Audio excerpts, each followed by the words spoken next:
Ouais. Jour 21.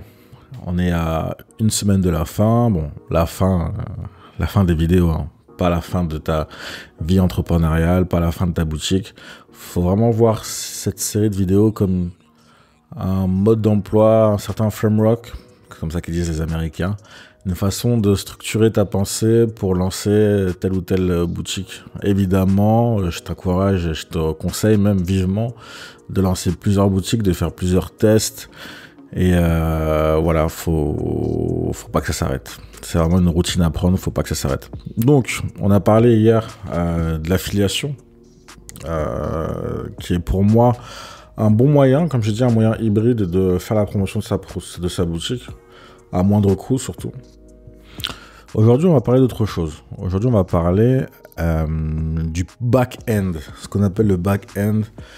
En fait, c'est plus le service après-vente, mais service après-vente dans le sens continuer à prospecter même si la vente n'est pas encore faite. Tu vois ce que je veux dire? C'est-à-dire que c'est pas parce qu'une personne est venue sur ton site une fois et qu'elle n'a pas acheté que c'est fini. J'ai même envie de te dire que c'est plutôt le début de la relation. La plupart des personnes qui sont venues et qui ont acheté sur ton site, que ce soit via la publicité ou bien via tous les moyens que tu as mis en œuvre, les personnes qui ont acheté à partir de leur première visite ou de leur deuxième visite, j'ai envie de te dire, c'est une exception. Dans la vraie vie, personne ne fait ça. Moi, personnellement, j'ai jamais acheté un produit parce que je l'avais vu sur Facebook. Je sais pas si c'est ton cas, mais moi, personnellement, ça m'est jamais arrivé. Moi, pour acheter un produit, il faut que je vois le produit, que je me renseigne, que j'y retourne une fois, deux fois, trois fois, quatre fois, cinq fois, que je regarde des vidéos qui en parlent, et après, peut-être, éventuellement, j'achèterai. Bon, après, moi, je suis un client assez exigeant, donc je suis peut-être pas la référence. Tout ça pour te dire que la vente, c'est comme une relation. Personne, quoique la nouvelle génération est un peu plus rapide, mais personne ne débarque dans une soirée en disant « je veux passer la nuit avec toi » et... je suis peut-être de la vieille école. Mais une relation, ça se construit. On prend d'abord contact, on prend les coordonnées, on recontacte la personne, on se montre sur son meilleur jour et éventuellement on conclut. C'est un peu la même chose avec ta boutique en ligne. Il y a peut-être des gens qui sont déjà venus, tu as eu quelques ventes, mais ce ne sont pas tous les clients qui sont venus sur ta boutique qui sont passés à l'achat. Mais une des choses très très importantes, et ça on en parle d'ailleurs dans le programme Premium, je te mettrai un lien sous la vidéo, c'est le fait de prendre les coordonnées des gens et d'entamer une relation. C'est hyper important. Tu verras dans le module, dans l'application Vitals, il y a justement un module comme ça qui permet de collecter des emails, que ce soit via la roue de la fortune, via une pop-up. C'est un truc basique, mais c'est hyper important. T'as mis les moyens, t'as même des fois payé pour que des gens viennent sur ton site. Tu peux pas les laisser partir sans prendre leurs coordonnées. Prendre leurs coordonnées, ça va te permettre de pouvoir les recontacter. Et ça, mine de rien, c'est hyper important. Parce que en les recontactant, tu vas pouvoir te présenter les produits que tu fais, présenter les autres promos que tu fais, et surtout instaurer ce lien de confiance. Parce que clairement, dans 80% des cas, si les gens ne passent pas à la caisse, c'est parce qu'ils n'ont pas confiance. Tu es une boutique, tu débarques, tu les interromps dans leur fil Facebook, ils savent pas d'où tu sors, tu veux leur vendre un truc.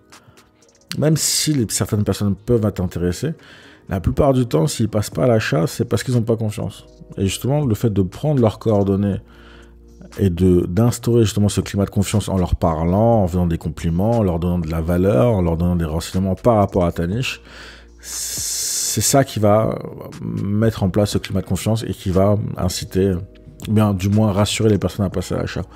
Alors évidemment, il suffit pas juste de prendre les coordonnées et d'envoyer un code promo de temps en temps. Non, il va vraiment falloir que tu sois spécifique et très centré sur ta niche, d'où l'intérêt de bien connaître les membres de sa niche, de bien connaître son client idéal. Il va vraiment falloir que tu lui parles avec des mots qu'il comprend, avec des mots qu'il utilise, et surtout que tu lui parles d'un sujet qui l'intéresse. Si tu es sur une niche, je sais pas moi, du maquillage, tu vas pas te contenter d'envoyer des codes promo. Code promo, c'est bien, mais in fine, c'est pas ce qui va pousser à l'achat.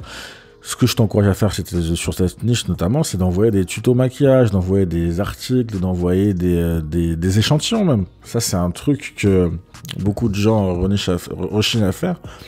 Mais tu peux très bien demander, tu as déjà l'adresse mail, tu peux très bien demander l'adresse pour recevoir un échantillon. Et crois-moi que ça, bon après, faudra encore faire attention à vérifier ta rentabilité, à vérifier que c'est cohérent avec ta stratégie, etc. Mais n'hésite pas à innover, n'hésite pas vraiment à donner de la personne. Tu as bien payé quelques euros pour pouvoir faire de la pub sur Facebook. Honnêtement, tu peux payer quelques euros pour envoyer un échantillon par la poste. Honnêtement. Et tu verras que ça sera beaucoup plus puissant. Beaucoup plus puissant. Mais bon, ça c'est le genre de petite technique secrète que je réserve à ceux qui participent au live du samedi soir. Donc je t'invite à participer à ces lives le plus vite possible. Donc voilà, aujourd'hui, conseil du jour, ne néglige pas l'email, ne néglige pas surtout la collecte d'email. Si tu ne les utilises pas dans un premier temps, bon, c'est un sujet sur lequel on reviendra lors des lives, donc c'est pas un problème, mais au moins fais l'effort de les collecter. C'est vraiment hyper important, hyper important.